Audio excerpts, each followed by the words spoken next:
Bajaj 150cc Pulsar bike. దీన్ని తీసుకొని దగ్గర దగ్గర 3 నెలలు అవుతుంది. 3 నెలలు వాడిన తర్వాత కంప్లీట్ రివ్యూ ఈ వీడియోలో చూద్దాం. కీ గురించి మాట్లాడుకుంటే అన్ని పల్సర్ బైక్లకి సేమ్ మోడల్ కీనే వస్తుంది. ముందు బైక్ ఇగ్నిషన్ ఆన్ చేద్దాం. డిస్ప్లే గురించి మాట్లాడుకుందాం. మీకు లెఫ్ట్ సైడ్ ఫ్యూయల్ గురించి వస్తుంది, దానిపైన ఆర్పిఎం గురించి వస్తుంది, తర్వాత వచ్చేసి టైము, కిలోమీటర్స్ పర్ అవర్, ఓడిఓ, ఇప్పటివరకు ఎన్ని కిలోమీటర్స్ మీరైతే ట్రావెల్ చేశారనేది. ఈ బైక్ తీసుకొని 3 నెలలు అయింది. 3 నెలల్లో 5335 కిలోమీటర్లు అయితే ట్రావెల్ చేశారు. ఇక ట్రిప్ ఏ, ట్రిప్ బి మీరు కావాలి సెట్ చేసుకోవచ్చు. తర్వాత ఏబిఎస్ వేరియంట్ ఇది. అలాగే ఇంజన్లో ఏదైనా సమస్య వచ్చినప్పుడు ఈ సింబల్ అనేది గ్లో అవుతూ ఉంటుంది. మీకు ఇండికేటర్ సింబల్స్ కూడా సైడే ఉంటాయి, లెఫ్ట్ది అలాగే రైట్ది. మీరు హెడ్లైట్ ఆన్ చేసినప్పుడు ఇక్కడ సింబల్ వెలుగుతుంది. డిస్ప్లే పరంగా వచ్చేసరికి ఇది పెద్దగా ఏం లేదు, నార్మల్గా black and white console based display అని అనమాట. కానీ పర్లేదు, కొంచెం పెద్దగా ఉంది, బాగుంది. హ్యాండిల్ బార్ వచ్చేసేసరికి మీకు లెఫ్ట్ సైడ్ మోడ్ బటన్ ఒకటి ఉంటుంది. ఈ మోడ్ బటన్తో మీరు ఇక్కడ ట్రిప్ ఏ కానీ ట్రిప్ బి కానీ కిలోమీటర్స్ 0 చేసుకోవడం కానీ అవన్నీ దీంతో సెట్ చేసుకోవచ్చు. ఇంకా తర్వాత as usual RN button, indicator button, తర్వాత హెడ్ ల్యాంప్ బటన్ ఇక్కడ ఉంటుంది. రైట్ సైడ్ వచ్చేసరికి మీకు క్విల్ స్విచ్ ఉంటుంది ఒకటి, అలాగే ఇక్కడ వచ్చేసి సెల్ఫ్ బటన్. ఇంకా ప్రతి పల్సర్ బైక్కి 2 కామన్ అనమాట. బిల్డ్ క్వాలిటీ పర్లేదు, బిల్డ్ క్వాలిటీ చాలా బాగుంది. ఈ ప్రైస్ రేంజ్కి ఆ మాత్రం బిల్డ్ క్వాలిటీ బజాజ్ నుంచి మంచిగానే ఇచ్చారు. బైక్ లోగో డిజైన్ కొంచెం చేంజ్ చేశారు ప్రీవియస్ వర్షన్తో కంపేర్ చేసుకుంటే. ఇదంతా మీరు బాగా గమనిస్తే రబ్బర్తో వచ్చింది, మిగతా వాటి అన్నిటికీ ప్లాస్టిక్ వస్తుంది. ఇరిగిపోతే లోగో అక్కడికి సగం కట్ అవుతుంది కదా, ఆ ప్రాబ్లమ్స్ ఎక్కువ వచ్చేవి. దీంతో అలా ఉండదు, ఇదంతా రబ్బర్ కాబట్టి కట్ అయ్యే ఛాన్సెస్ చాలా తక్కువ. ఈ మధ్య రిలీజ్ అయిన 125 అబోవ్ సీసీ బైక్స్ అన్నిటికీ ఇన్బిల్ట్ ఛార్జింగ్ పోర్ట్ అయితే ఒకటి ఇస్తున్నారు, యూఎస్బీది. ఇది చాలా యూజ్ అవుతుంది. మీకు 5 వాట్స్ వచ్చినా కూడా పర్లేదు, లాంగ్ డ్రైవ్ వెళ్ళే వాళ్ళకి, లేకుంటే ర్యాపిడో కానీ జొమాటో కానీ ఇలాంటి జాబ్స్ చేసే వాళ్ళకైతే ఇది చాలా యూజ్ అవుతుంది అన్నమాట. మీ ఫోన్కి ఛార్జింగ్ పెట్టుకోవచ్చు. ఈ బైక్ ఇంజిన్ వచ్చేసి మీకు 4-2 వాల్వ్ BS6 వేరియంట్ ఫ్యూయల్ ఇంజెక్షన్తో వస్తుంది. తర్వాత మ్యాక్సిమం పవర్ వచ్చేసి 10.3 kilowatt with 8500 RPM. Maximum torque వచ్చేసి 13.25 నానోమీటర్ విత్ 6500 RPM. చాలా వెహికల్స్లో కిక్ రాడ్ అనేది రిమూవ్ చేసేస్తున్నారు BS6 వేరియంట్లలో. ఈ బైక్ మీకు కిక్ రాడ్తో కూడా వస్తుంది.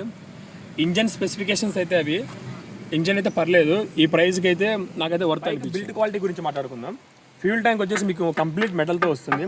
దీని కెపాసిటీ 15 లీటర్స్. దీనికి ప్రొటెక్టర్ ఉంటుంది కదా ముందల, ఇదంతా ప్లాస్టిక్. ఇదొకటే మెటల్. మ్యాక్సిమం బిల్డ్ క్వాలిటీ మొత్తం వచ్చేసి బైక్కి మొత్తం ప్లాస్టిక్తోనే వస్తుంది మీకు. కానీ పర్లేదు, ప్లాస్టిక్ స్ట్రాంగ్ ప్లాస్టిక్ ఉంది. బండి ఎగ్జాస్ట్ సౌండ్ ఒకసారి వినిపిస్తాను, వినండి.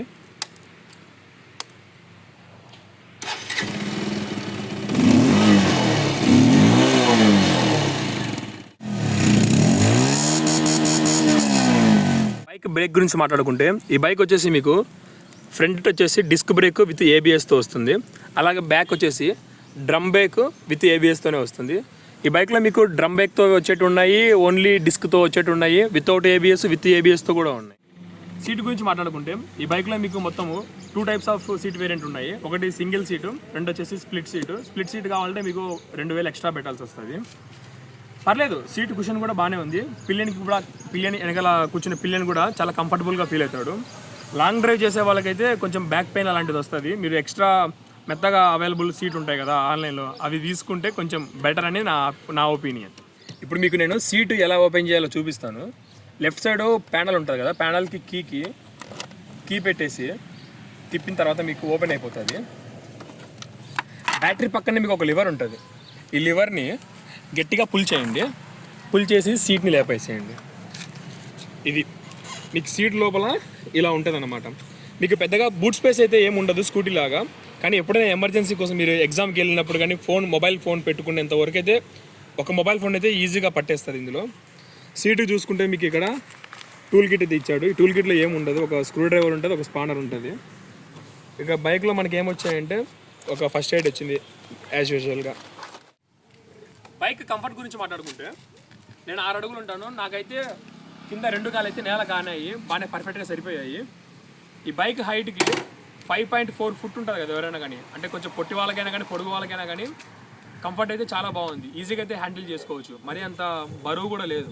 మీకు ఈ బైక్ వచ్చేసి 148 అంటే 148 kgs వెయిట్తో వస్తుంది కాబట్టి పర్లేదు. బైక్ అయితే ఆ వెయిట్కి అన్నిటికైతే కంఫర్ట్గానే ఉంది. ముందుగా బైక్ ప్రైస్ గురించి మాట్లాడుకుందాం. ఈ బైక్ తీసుకునేది కడపలో. ఈ స్పెసిఫికేషన్స్తో ఈ వేరియంట్ మీకు 1,16,000 రూపాయలు ఎక్స్షోరూమ్ ప్రైస్ పడుతుంది. మీకు ఆన్ రోడ్ ప్రైస్ వచ్చేసి 1,42,000 రూపాయలు పడింది.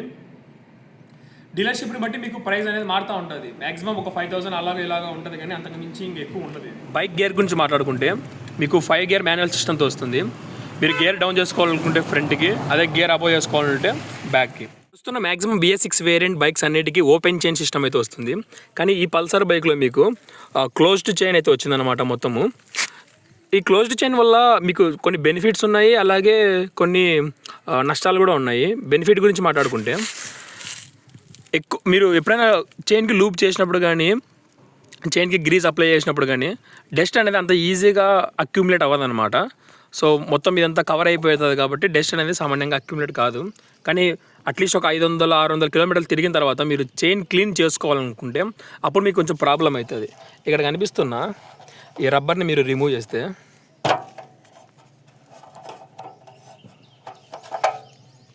ఇక్కడ నుంచి మీరు చైన్ కండిషన్ ఎలా ఉందో చెక్ చేసుకోవచ్చు. ప్రజెంట్ ఈ చైన్లో అయితే మట్టి అయితే చాలా ఉంది, క్లీన్ చేయించాలి దీనికి. అది ఈ క్లీన్ చేయించాలంటే మళ్ళీ ప్రాబ్లం అవుతుంది. ఎలా అంటే ఈ క్లోజ్డ్ సిస్టమ్ ఉంటుంది కదా, దీని అన్నిటిని రిమూవ్ చేసి తర్వాత క్లీన్ చేయించాలి. అదే ఓపెన్ చైన్ సిస్టమ్కి అయితే మీరు ఎప్పటికప్పుడు చైన్ కండిషన్ని చెక్ చేసుకోవచ్చు. దుమ్ము పట్టినప్పుడు వెంటనే దాన్ని క్లీన్ చేసుకొని లూబ్ అప్లై చేసేసుకోవచ్చు.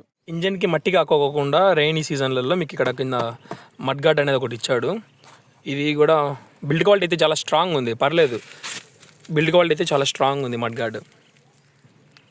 బైక్ లెంత్ స్టార్టింగ్ నుంచి ఎండింగ్ వరకు వచ్చేసి 2055 mm వస్తుంది. అలాగే గ్రౌండ్ క్లియరెన్స్ వచ్చేసి మీకు 165 mm వస్తుంది. ఫ్రంట్ టైర్ మీకు 80/100 17 MC ఆస్పెక్ట్తో వస్తుంది. అలాగే రేర్ వీల్ వచ్చేసి మీకు 100/90 17 MC ఆస్పెక్ట్తో వస్తుంది. పల్సర్ బైక్లో నాకు నచ్చింది ఏంటంటే వీళ్ళు ఇన్ని సంవత్సరాలు అయినా కూడా హాలోజన్ బల్బులతో తీసుకొస్తున్నారు, కానీ ఎల్ఈడితో అయితే తీసుకొని రావట్లేదు. బ్యాక్ సైడ్ మీకు సిగ్నల్ లైట్లు వచ్చేసి హాలోజన్తో వస్తున్నాయి. ఒక బ్రేక్ లైట్ మాత్రమే మీకు ఎల్ఈడితో వస్తుంది. ఫ్రంట్ వచ్చేసేసరికి హెడ్ లైట్ మీకు కూడా హెడ్ లైట్ వచ్చేసి మీకు హాలోజన్తోనే వస్తుంది. ఇండికేటర్స్ కూడా హాలోజన్తోనే వస్తున్నాయి. ఇదొక్కటి ఎల్ఈడికి వీళ్ళు షిఫ్ట్ అయితే బాగుంటుందని నా ఒపీనియన్. ఎల్ఈడి వస్తే మీకు చాలా లాంగ్ లాస్టింగ్ ఉంటుంది అన్నమాట, తొందరగా పోవు. అలాగే బ్యాటరీ కూడా చాలా ఈజీగా అయిపోదు అనమాట, చాలా ఎక్కువ రోజులు వస్తుంది. వీడియో చూస్తున్న వారు ఎవరైనా బజాజ్ పల్సర్ వాడుతుంటే అందులో మీకు నచ్చిన ఫీచర్స్, నచ్చని ఫీచర్స్ ఏమైనా ఉంటే కింద కామెంట్ సెక్షన్లో కామెంట్ చేయడం మర్చిపోకండి.